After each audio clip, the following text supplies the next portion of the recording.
yaitu memiliki kualifikasi pendidikan sesuai dengan persyaratan. Nah, tadi kan kita sudah bukakan untuk formasi apa dan ijazah yang diperlukan itu apa. Itu harus linear ya. Menjelang dibuka pendaftaran CPNS tahun 2023, secara resmi telah dirilis untuk penetapan formasi CPNS 2023 dari seluruh instansi. Nah, setelah kita mengetahui kita itu ingin mendaftar apa, formasinya di mana, tentunya kita harus mempersiapkan segera ya untuk syarat pendaftaran CPNS 2023.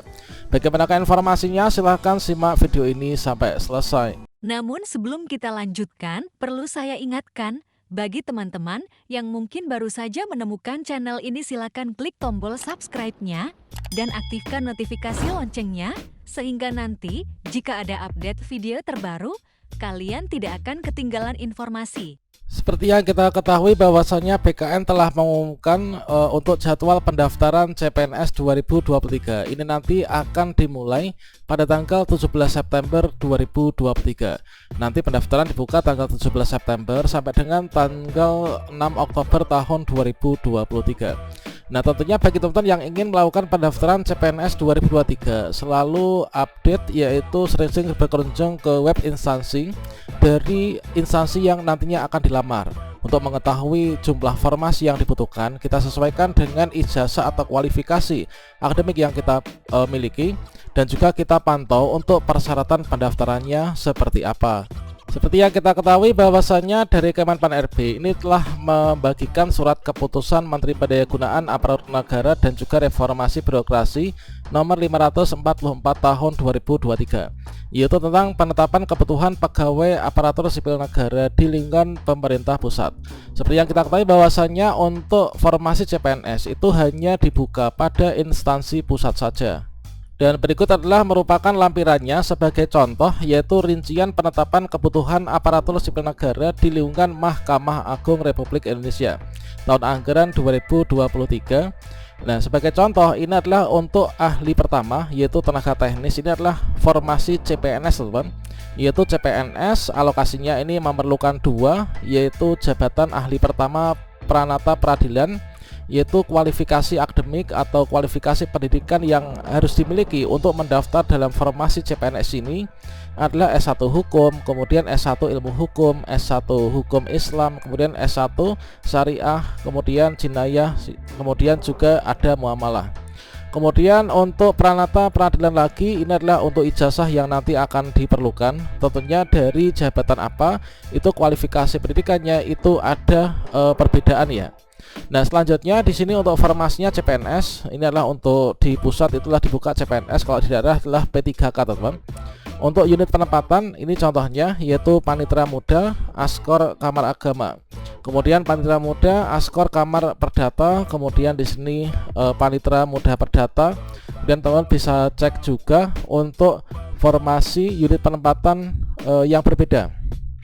Kemudian di sini kita perlu mencermati kalau misalkan teman-teman ingin mendaftar CPNS itu ditentukan dulu.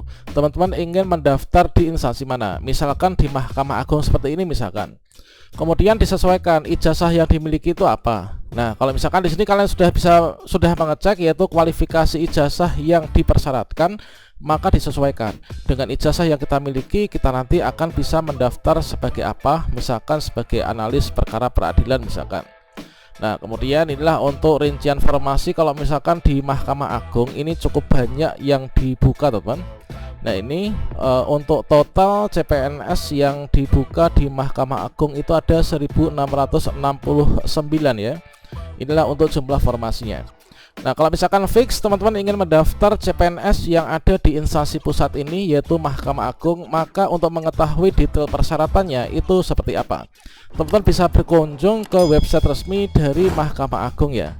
Nanti secara berkala kalian bisa mengetikkan yaitu syarat CPNS Mahkamah Agung. Inilah ada pengumuman, namun di sini kalau misalkan kita buka, ini adalah merupakan contoh pengumuman pendaftaran dan persyaratan untuk yang di tahun 2021. Namun seperti yang nggak akan jauh berbeda dengan yang ada di tahun ini. Nanti akan ada penyesuaiannya, teman-teman. Disesuaikan dengan situasi dan juga kondisi. Kalau misalkan teman-teman sudah ingin mendaftar CPNS dengan formasi tertentu, instansi tertentu, ini sebagai contohnya di Mahkamah Agung, persyaratannya yang pertama yaitu warga negara Indonesia kan.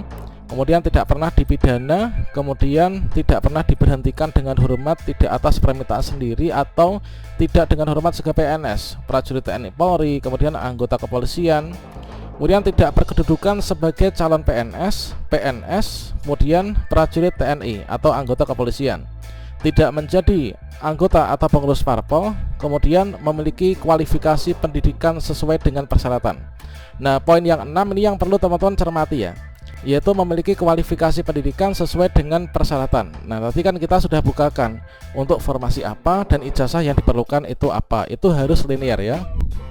Kemudian sehat jasmani dan juga rohani sesuai dengan persyaratan jabatan yang dilamar, kemudian bersedia ditempatkan di Mahkamah Agung RI, ini adalah dan juga 4 lingkungan badan peradilan ya.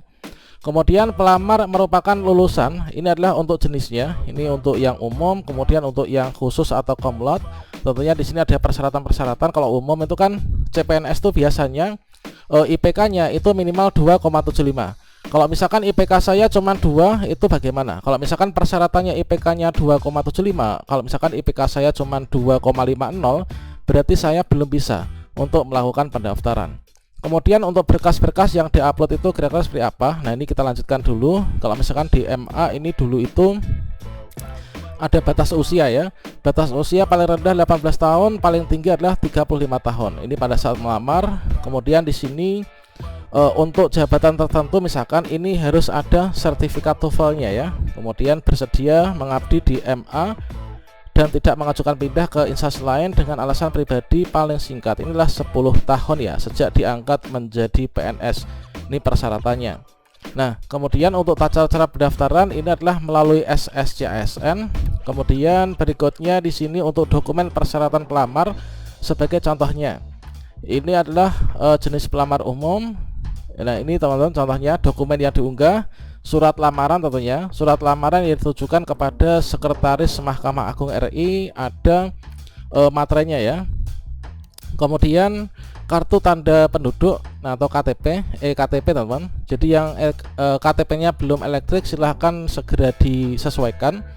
Kemudian dokumen kelulusan pendidikan digabungkan dalam satu file dengan format PDF, yaitu ijazah asli sesuai dengan jabatan yang dilamar, kemudian surat keputusan penyetaraan kalau dari luar negeri, surat akreditasi. Nah, ini kemudian juga ada surat akreditasi itu yang dipersyaratkan akreditasinya apa.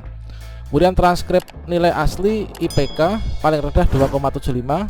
Kemudian surat pernyataan yang ditandatangani di atas materai 10.000, format dapat diunduh ya.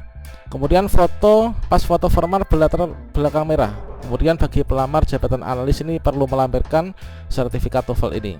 Kemudian bagi pelamar yang penyandang disabilitas ini ada persyaratan tambahan. Nanti silakan teman-teman bisa dicek, yaitu di masing-masing instansi yang akan dilamar ya. Setelah nanti mengetahui bahwa tanggal 17 itu sudah dimulai pendaftaran, saya rasa nanti seluruh instansi juga akan mengumumkan untuk persyaratan apa yang harus dipersiapkan, diupload ketika teman-teman ingin mendaftar di CPNS tersebut ya.